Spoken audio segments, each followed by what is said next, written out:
All right, guys, hump day. Here we go. Today's lesson is short and sweet. It won't take you too long today because it's something we just recently have done in Unit 4, but with quadratics. But this goes back to linear, so this is not too difficult. These are the rectangle problems and the consecutive integer problems, but they're linear. So a couple of things, make sure you label the variables. If it's a rectangle problem, draw your rectangle, all right? Set up the equations. Remember, perimeter is the sum of all four sides. Some of you today on the homework today, to find the perimeter, or when it was radicals, to find the perimeter, you only added two sides. Remember, perimeter is all four sides. Once you set up the equation, you solve them.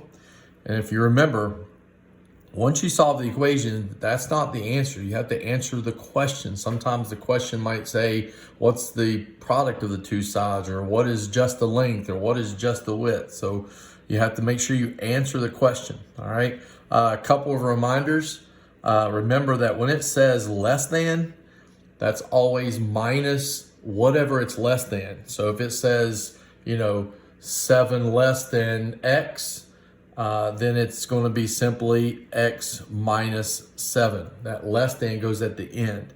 Also remember, odd and even, when you're setting up the consecutive integer problems, both odd and even are X plus 2, X plus 4, X plus 6, whatever, how many ever numbers there are, but it's X plus 2, X plus 4, X plus 6, so on and so on.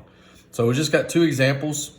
Number one, it says, the length of a rectangle is 8 feet less than the width. Right there it is, less than, all right?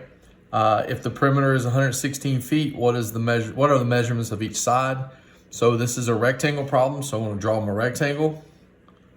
When we draw a rectangle, we're gonna use either W for both of them, or we're gonna use L for both of them, and it all depends on which one they're comparing to. This problem, they're comparing the length of the rectangle to the width. Since they're comparing it to the width, I'm going to use W for my width, all right? And then since it said the length of the rectangle is 8 less than that, then I'm going to say the length is W minus 8. I'm using the same variable to describe both sides. So if I do that, the equation is really simple, okay? So now that I know what my two variables are, the perimeter is 116 feet. So I'm just going to do it the long way. So that means if I add up all the sides, W plus W, because there's two widths, plus W minus 8, plus W minus 8.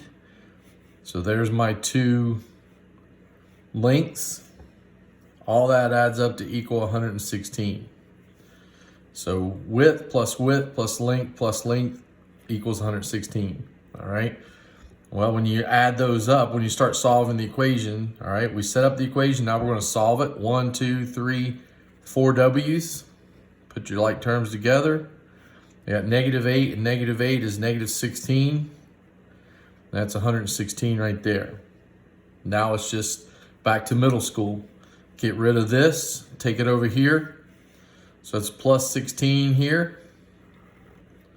4W equals 132.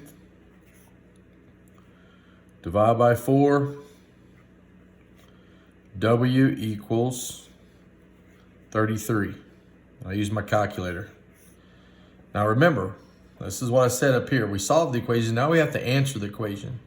Well, W stands for width, so that means that the width equals 33 feet, and the length is the width minus 8, so that's 25 feet. All right, and you answer the question. So here is so when I say show your work, I should see all of this on your paper when I'm looking at it on Google Classroom. Now remember, the reason we use W is because they compared it to width. If they said the width is greater than the length, then I would use L right here for length. So it just depends on which one they're doing. Then we have this next question, the sum of the three consecutive odd integers is 669. Find the three numbers. Well, remember, you have to label them over here. I don't know what they are, but I do know that they are 2 away from each other. So whatever this number is, I'm going to add 2 to it, get to the next odd number. Whatever this number is, I'm going to add 4 to it, to the original, to get to it. So there's my 3 consecutive odd integers. All right. So now we just set them up. And when we did quadratic equations, we multiplied these together and used a quadratic formula or the calculator polysolve. But this just says back to the easy problems. This says the sum. So that means you add these 3 together to get 669. So x plus 2 plus x plus 4 equals 669. So the sum of 3 numbers, 1, 2, 3, is 669. Well, when I add my like terms, that's 3x plus 6 equals 669. Now we're right back to a 2-step equation and from middle school. We get rid of the 6, take it over here, becomes a negative. 3x equals 663. I don't need a calculator to do this one. X equals 221. Now remember, answer the question.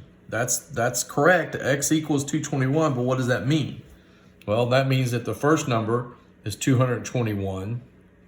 The second number is 221 plus 2, which is 223.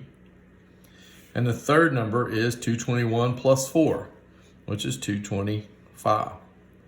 That's the answer to the question. All right. Good luck. Have a good, easy day. We'll see you tomorrow.